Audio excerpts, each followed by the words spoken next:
Sir कुछ सवाल आए हैं, अगर आप अनुमति देते हैं तो हाँ, उसको हम लीजिए एक एक लीजिए। करके उठाना चाहेंगे। जी जी।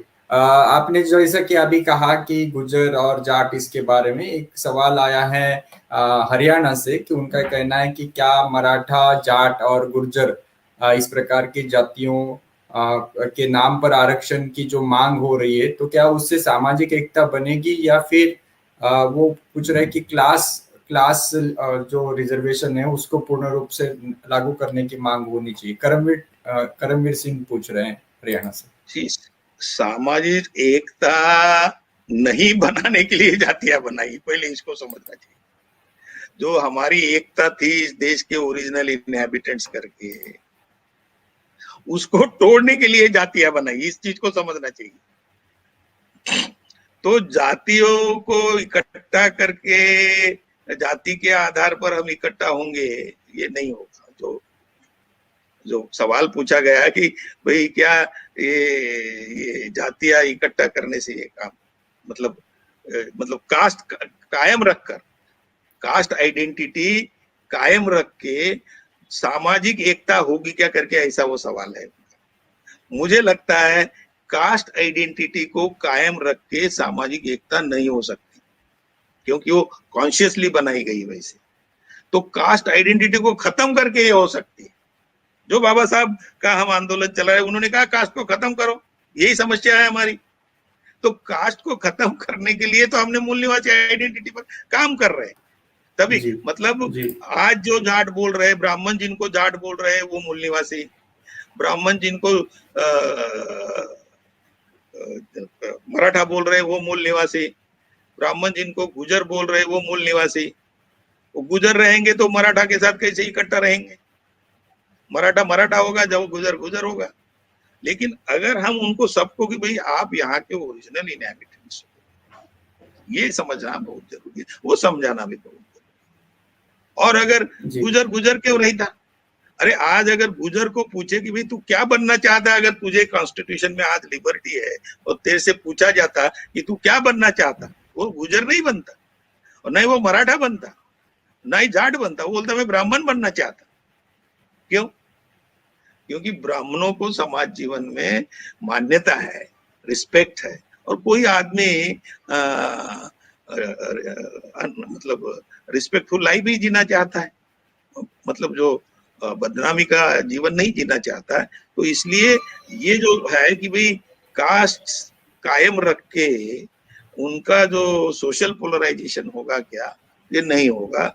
उनको ये समझाना होगा कि भाई आप वो नहीं हो। हा? हा? और अगर गुजर इतना अच्छा होता, जाट इतना अच्छा होता, मराठा होना इतना अच्छा होता, और ब्राह्मणों ने ही व्यवस्था बनाई, तो ब्राह्मण क्या फिर वो ब्राह्मण जी बना रहता? वो तो फिर गुजर बन जाता, वो जाट बन जाता। तो ये जी डिस्ग्रेसफुल है ये आइडेंटिटी। तो इसलिए ये आइडेंटिटी कायम रखकर हम अपना सोशल पोलराइजेशन नहीं कर सकते। मूल निवासी आइडेंटिटी के तहत ही हम अपना सोशल पोलराइजेशन कर सकते। जी। जय नारायण प्रकाश पूछ रहे सर, उनका कहना है कि मराठा जो है वो कौन से श्रेणी में आते हैं। हालांकि उनका वर्ण व्यवस्था के हिसाब से शायद ये सवाल है, लेकिन उन्होंने इतना ही लिखा है कि मराठा किस श्रेणी में वो आते हैं। क्या वो कौन जैन राम जी पूछ रहे? जय नारायण प्रकाश जी पूछ रहे हैं।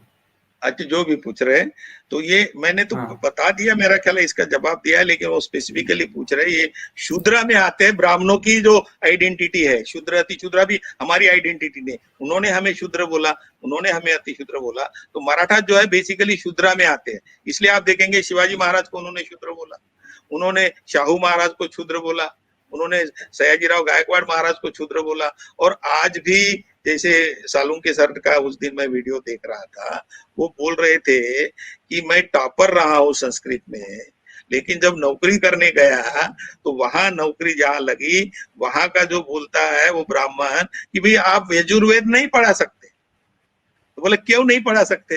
वो बोला कि तुम ब्राह्मण नहीं हो। मतलब आज तक इनको शूद्रों की कैटेगरी में ही रखा है, और ये क्षत्रिय नहीं है।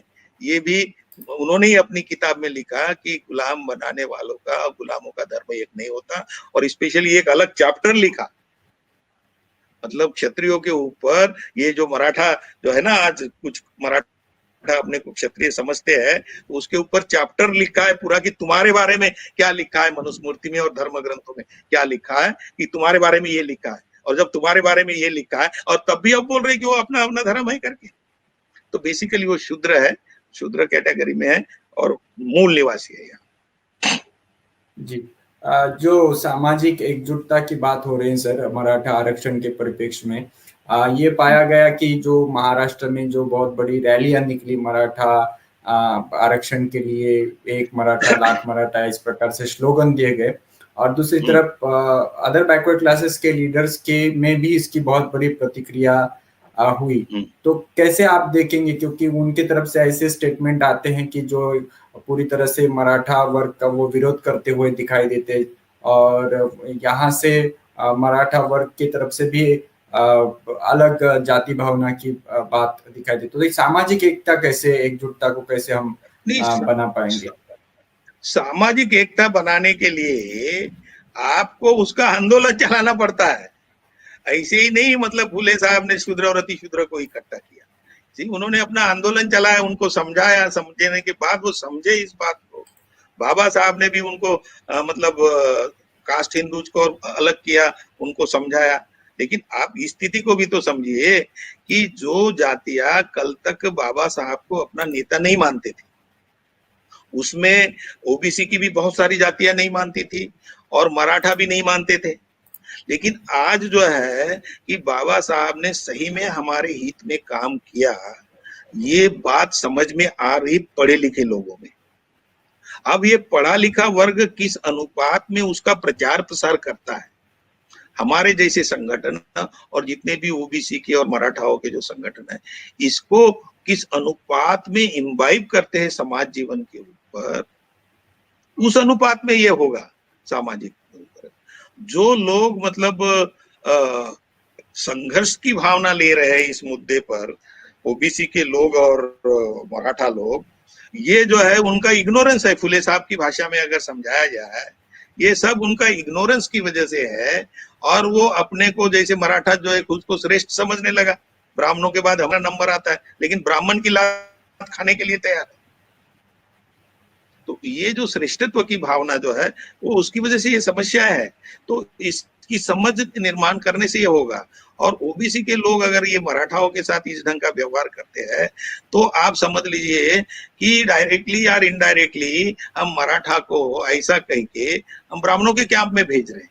तो फिर तो ब्राह्मण तो पहले से ही ये उनका ही क्यों, मराठा का ही क्यों, ये ओबीसी की जो जातियां है इनका भी तो इस्तेमाल करते रहे ना अनटचेबल्स और शेड्यूल्ड ट्राइब के खिलाफ में। तो यही तो ब्राह्मण चाहता है।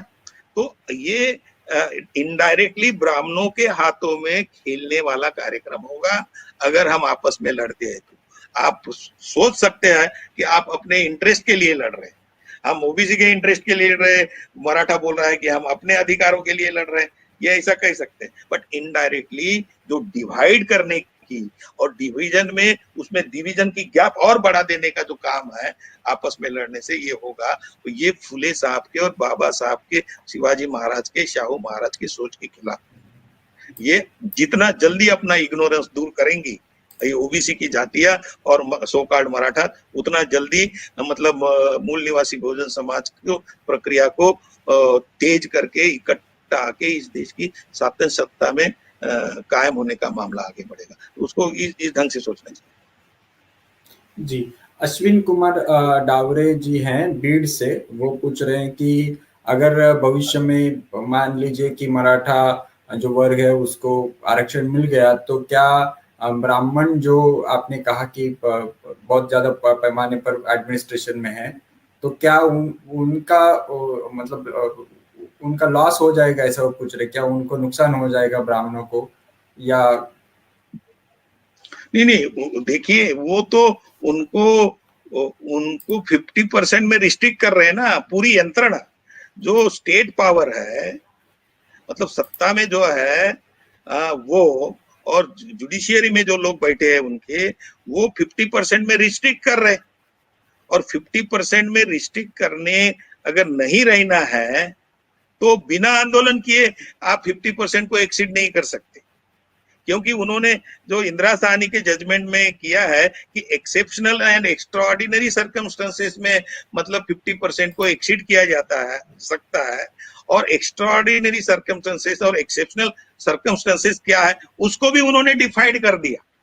और उसमें मराठा जो है वो एक्स्ट्राऑर्डिनरी सिचुएशन और एक्सेप्शनल सर्कमस्टेंसेस में नहीं बैठते हैं, ऐसा इस जजमेंट में सुप्रीम कोर्ट ने लिख दिया। तो अगर मराठाओं को अगर रिजर्वेशन मिल जाता है, ये तो हाइपोथेटिकल सवाल है आज की तारीख में। क्यों मैं बोल रहा हूँ ये हाइपोथेटिकल है, क्योंकि उन्होंने बोल दिया कि वो 50% से ज्यादा नहीं हो सकता। फिर वो सोशली और एजुकेशनली बैकवर्ड भी नहीं है। और आज जो महाराष्ट्र गवर्नमेंट ने दिया है और बॉम्बे हाईकोर्ट ने जो माना, तो वो ऑलरेडी मतलब उन्होंने एक्सीड करने की बात की है।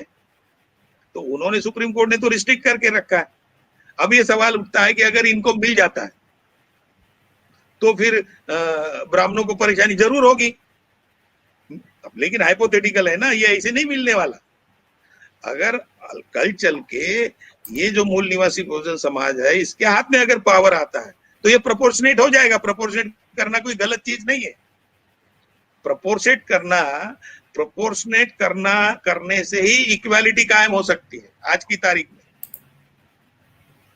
लेकिन उनका ये कहना है कि कास्ट के आधार पे अगर प्रोपोर्शनेट करते हैं तो इसका मतलब हम कास्ट लाइन पे काम कर रहे हैं। ये कॉन्स्टिट्यूशन जो है इक्वालिटी के ऊपर काम नहीं कर रहा है, कास्ट का प्रोपोर्शन देके कास्ट लाइन पे कर रहे हैं।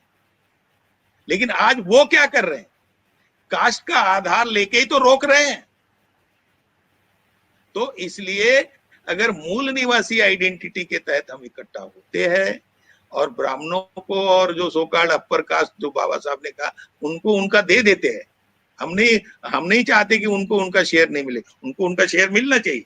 लेकिन कितना मिलना चाहिए, जितना है उतना मिलना चाहिए। वो तो आइडेंटिफाई हो गए है ना, ब्राह्मण कितना है, क्षत्रिय कितना है और वनिया कितना है। ये अगर इतना उतना परसेंट उनको दे देना चाहिए। एंड बाकी जो है in terms of public administration और जो पॉलिसी फ्रेमवर्क है, इकोनॉमिक पॉलिसी है, एजुकेशन पॉलिसी है, डिफरेंट पॉलिसीज है जिसमें उसके लिए रिसोर्सेज जो है उस अनुपात में होगा। लेकिन ये सत्ता आने के बाद हो सकता है। जब तक सत्ता नहीं आएगी वो आपको रिस्ट्रिक्ट करेंगे, वो शब्दों का खेल करेंगे और हमें नहीं देंगे। इसलिए सत्ता पाने के लिए हमने मतलब ये मूल निवासी आइडेंटिटी के तहत संगठित होना बोल जी। अभी आखिरी सब 2 सवाल हैं। एक सवाल ऐसा पूछा गया है कि एक संभ्रम सा है वो कि जो 50% का जो सीलिंग है आरक्षण के ऊपर, रिजर्वेशन के ऊपर, क्या बाबा साहब ने इसके बारे में कुछ कहा था क्या कि ये 50% का होगा? और ऐसा अगर कहा था तो कब कहा था? ऐसा एक सवाल आया है। सुनील कुमार शिंदे पूछ रहे हैं सोलापुर डिस्ट्रिक्ट से, महाराष्ट्र से। नहीं, ये है ना, वही तो मैंने बताया। मेरा ख्याल है कॉन्स्टिट्यूएंट असेंबली के डिबेट में है वो डेट सितंबर या अक्टूबर 1948 की। अभी मैंने लिख के नहीं रखा, नहीं तो मैं बता देता।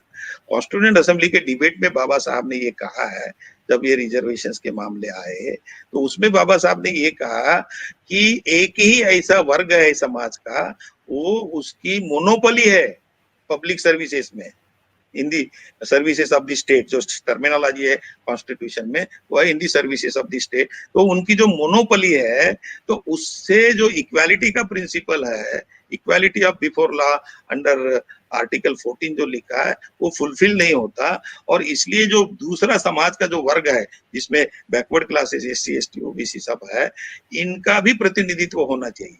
ये बात उन्होंने कही है। तो जो मिनिमम कितना होना चाहिए, जब ये सवाल आया तो शेड्यूल कास्ट और शेड्यूल ट्राइब का मामला था उस वक्त से, तो उन्होंने इन प्रोपोर्शन टू पॉपुलेशन बोल दिया। तो शेड्यूल कास्ट की 15% पॉपुलेशन, उनको 15%, शेड्यूल ट्राइब की 7%, 7.5%, उनको 7.5%। लेकिन जब ओबीसी का मामला आया तो तब तो नहीं आया, उन्होंने तो सिर्फ वो प्रोविजन करके रखा था। लेकिन जब ये हाइपोथेटिकल लेवल पे उन्होंने चर्चा की कि ये जो इनकी जो मोनोपोली है इसको अगर खत्म करना है तो फिर कितना देना चाहिए इनको, तो ये तो मैंने बता दिया। वो फिर एक फार्मूला बता रहे, एक एग्जांपल देके बोल रहे कि ये जितनी भी बैकवर्ड क्लासेस की जातियां है इनकी टोटल पॉपुलेशन 70% होती है, समझ लीजिए। तो फिर अगर 70% रिजर्वेशन अगर हम देते हैं तो आर्टिकल 16(1) में equality of opportunity in public employment जो है वो नहीं होगा। मतलब इन लोगों को 70 होगा और बाकी जो बचे हुए उनको 30 होगा, तो ये इक्वालिटी ऑफ अपॉर्चुनिटी नहीं है। तो फिर इक्वालिटी ऑफ अपॉर्चुनिटी कब होगा कि इनको सबको मिलके अगर 50 दे देते हैं और बचे हुए लोग जो है उनको अगर बाकी में रखते हैं, तो फिर इक्वालिटी का जो प्रिंसिपल है वो होगा। और उस 16(1) में ये जो है, जो जिनको रिजर्वेशन दिए ये लोग भी कम्पीट कर सकते हैं, ये कहा, तो फिर ये इक्वालिटी का प्रिंसिपल होगा। लेकिन मैं जैसे बताया कि अभी ऑलमोस्ट सभी हाई कोर्टों ने तो उनको हमको 50 के अंदर रिस्ट्रिक्ट कर दिया, 50 के ऊपर आप जा नहीं सकते बोल रहे। तो वो मिस इंटरप्रेट कर रहे हैं कॉन्स्टिट्यूशन का, और ये जजेस मिस इंटरप्रेट कर रहे हैं, क्योंकि वो अपने लोगों के इंटरेस्ट प्रोटेक्ट करना चाहते हैं। और ये तब तक, और अल्टीमेटली हम जाएंगे, अगर कोई भी सरकार कोई भी कानून और कोई भी ऑर्डर निकालती है तो अल्टीमेटली वो चैलेंज होता है सुप्रीम कोर्ट में और हाई कोर्ट में। और हाई कोर्ट में ये लोग बैठे हुए वो आपको बोलते हैं कि नहीं, कानून तो इंटरप्रिटेशन तो ऐसा ही होगा। तो आप क्या कर सकते हैं? हाथ खड़े करके बैठ जाएंगे। तभी तो मैं बोल रहा हूँ कि आपको सबको इकट्ठित, हम लोगों को इकट्ठित होकर आंदोलन करना पड़ेगा और पावर कैप्चर करना पड़ेगा। मेरा ख्याल है कहाँ लिखा है बोला तो कॉन्स्टिट्यूंट असेंबली के डिबेट्स में बाबा साहब ने कहा, और उसका वो मिसयूज कर रहे हैं। उनके कहने का मतलब जो था कि अल्टीमेटली आपने इक्वालिटी स्टैब्लिश करना चाहिए, उसके लिए कॉन्स्टिट्यूशन बना, लेकिन इनइक्वालिटी मेंटेन करने के लिए बाबा साहब के उस पोर्शन को वो कोट कर रहे हैं। ये मतलब जानबूझ के कर रहे हैं वो लोग। जी जी जी। एक आखिरी जो सवाल है वो इस प्रकार से है कि जो महाराष्ट्र में जो मराठा जो वर्ग हैं खास करके, वो सत्ता में भी है मतलब काफी वर्षों से, तो उनके बारे में एक स्टेटमेंट हमेशा किया जाता है कि जो अमीर मराठे हैं उन्होंने गरीब मराठाओं के साथ नाइंसाफी की है, इस प्रकार की बातें होती है। और वो ये भी बोलते हैं कि उनके पास सत्ता होते हुए भी उन्होंने SC ST OBC को नहीं दिया, तो इनको भी नहीं देंगे। ये एक स्टेटमेंट हमेशा चर्चा में होता है। तो कार्यक्रम के अंत में इसके ऊपर आपकी हम विचार जानना चाहेंगे। नहीं, ये इसलिए ये बात वो सही है कि ये बेसिकली उन कम्युनिटीज का रिप्रेजेंटेशन ही नहीं कर रहे। जैसे आज शेड्यूल कास्ट और शेड्यूल ट्राइब के जो लोग हैं, जो असेंबलीज में और पार्लियामेंट में और कैबिनेट में बैठे हुए हैं, जैसे वो शेड्यूल कास्ट शेड्यूल ट्राइब के लोगों का सही मायने में रिप्रेजेंटेशन नहीं कर रहे। रिप्रेजेंटेशन करने का मतलब है उनके हक और अधिकार की लड़ाई पार्लियामेंट में लड़ने का, असेंबली में लड़ने का, और कैबिनेट में मतलब निर्णय लेने की, इसमें पार्टिसिपेट करके उनके अधिकार दिलाने का। अब अगर ये जो मराठा लोग जो है ये पावर में रहे, तो पावर में रहे तो उनकी ये रिस्पॉन्सिबिलिटी सिर्फ मराठाओं के प्रति नहीं थी। जो भी पावर में रहता है उसकी रिस्पॉन्सिबिलिटी उस स्टेट के हर व्यक्ति का कल्याण की बात करनी पड़ती है, और उसके लिए प्रावधान करना पड़ता है, कानूनी प्रावधान भी करना पड़ता है और नीतिगत प्रावधान भी करना पड़ता है। ये जो पावर में मराठा इतने सालों से रहे, इन्होंने उनके हित में अगर नीतियां बनाई होती या कानून बनाए होते तो ये स्थिति नहीं बनती। इसका मतलब ये सही मायने में उनका प्रतिनिधित्व नहीं करते, ये उनके सही मायने में नेता भी नहीं। ये अपने इंटरेस्ट प्रोटेक्ट कर रहे हैं कि किसी भी हालत में हम सत्ता में रहे, और इनकी जो प्रॉपर्टी बढ़ रही है, अगर किसी की प्रॉपर्टी बहुत ज्यादा बढ़ रही है तो किसी की तो कम होगी। तो जो दूसरे जो मराठा, सोकाल्ड मराठा जो मतलब आज गरीब नजर आ रहे हैं, उनकी स्थिति खराब है उनकी, तो उसके लिए कारणीभूत तो ये लोग हैं। तो ऐसा अगर कुछ लोग कह रहे तो ये सही बात है, लेकिन क्या ऐसे ही लोगों को वो अपने इग्नोरेंस की वजह से in the name of caste उनके नहीं भेज रहे क्या? जो गरीब है वो in the name of caste उन्हीं को भेज रहे। तो ये जो है ये इग्नोरेंस की वजह से है, और कास्ट के दायरे में मतलब जीने की वजह से है। तो इसलिए कास्ट के दायरे में जीते रहेंगे और ऐसे लोगों को भेजते रहेंगे तो उनका कल्याण नहीं हो सकता। इसलिए कास्ट को उन्होंने जितना जल्दी हो सके छोड़ देना चाहिए। उन्होंने मूल निवासी करके बड़ी पहचान में आना चाहिए, सत्ता में काबिज होना चाहिए। जैसे ही मूल निवासी बनेंगे उन लोगों को भी टिकटें मिल जाएगी, हाँ, वो सत्ता जी में आ सकते, जी तो ये जो सत्ता में रह के मिसयूज कर रहे हैं वो they can be thrown out of the power. ऐसी जी। एक आखिरी सवाल अभी आया है, महत्वपूर्ण है इसलिए हम उठाना चाहते हैं। हाँ, उनका ये कहना है कि जो राज्य सरकारें भी है, खास करके महाराष्ट्र की सरकार, वो एक तो नौकरियों में सरकारी जो भी पोस्ट हैं उसमें कटौती कर रही हैं, बहुत सारी पोस्टें भरी नहीं जा रही हैं, और सरकारी बहुत सारी डिपार्टमेंट को वो आउटसोर्स कर रहे हैं, और निजीकरण कर रहे हैं। तो ऐसे में ये जो आरक्षण का जो चल रहा है वो कितना सैद्धांतिक है, कितना तर्कपूर्ण है, ये ऐसा वो बोल रहे हैं। इस पर क्या सरकार ने स्टेप उठाना चाहिए? नहीं, आरक्षण का मतलब जो है कि वो जो कुछ भी कर रहे हैं वो गलत कर रहे हैं। मतलब जो उसको प्राइवेटाइजेशन कर रहे हैं, आउटसोर्सिंग कर रहे हैं, ये सब गलत है जी। किसी एक काम को करने के लिए अगर आपको आदमियों की जरूरत है, एक काम है, उस काम को करने के लिए ऑब्जेक्टिव असेसमेंट करके आपको लगता है कि इस काम को करने के लिए सब लोग होने चाहिए, तो आप 100 पोस्टें निकालना चाहिए और 100 पोस्ट भर देना चाहिए, तो वो काम बराबर होगा।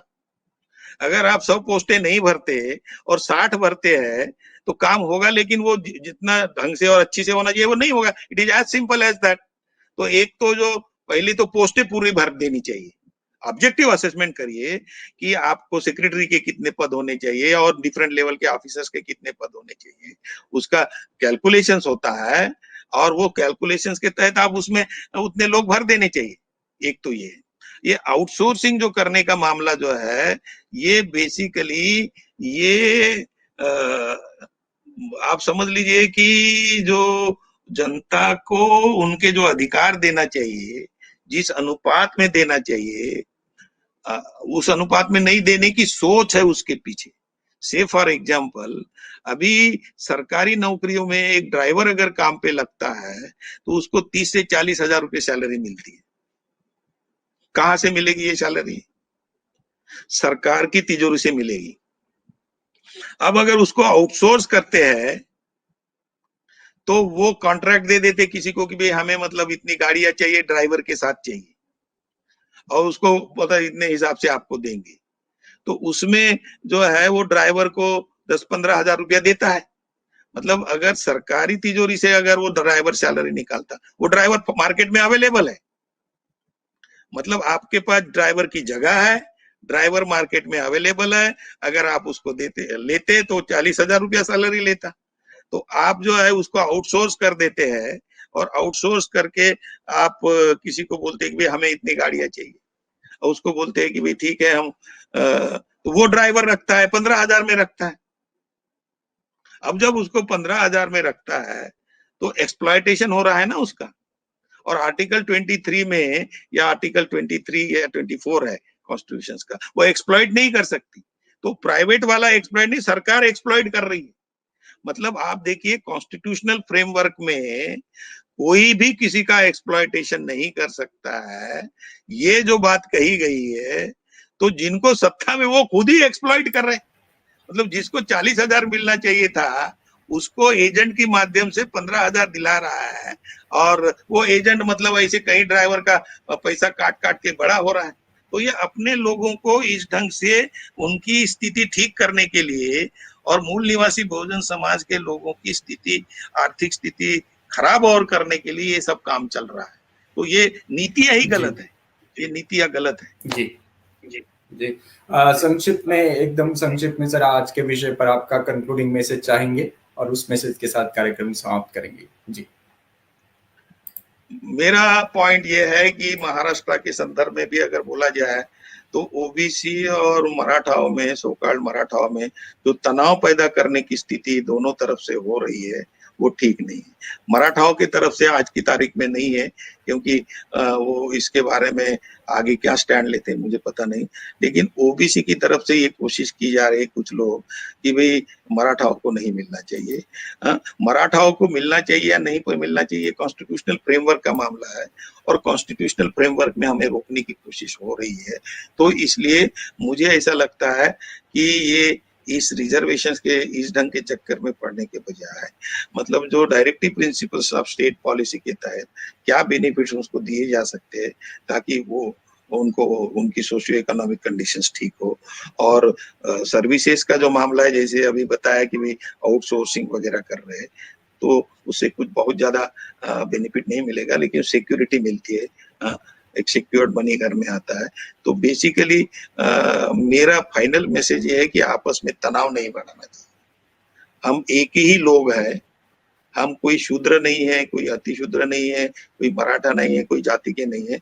हम इस देश के मूल निवासी है और मूल निवासियों का आंदोलन पुख्ता करने के लिए हमने सभी ने फुले साहब के और बाबा साहब के, शिवाजी महाराज, शाहू महाराज का जो सोच था उसके तहत समाज को इकट्ठा करने के लिए काम करना चाहिए और अल्टीमेटली ब्राह्मणिज्म के खिलाफ में पॉलिटिकल लड़ाई लड़के इस देश की सत्ता हथियाना चाहिए और सत्ता हाथ में आते ही इन लोगों के जो कॉन्स्टिट्यूशनल राइट्स है उनको proportionately in proportion of their population उनके लिए आर्थिक नीतियां बनानी चाहिए और उनके लिए एडमिनिस्ट्रेशन में भी रिप्रेजेंटेशन देना चाहिए, उसके लिए काम करना चाहिए।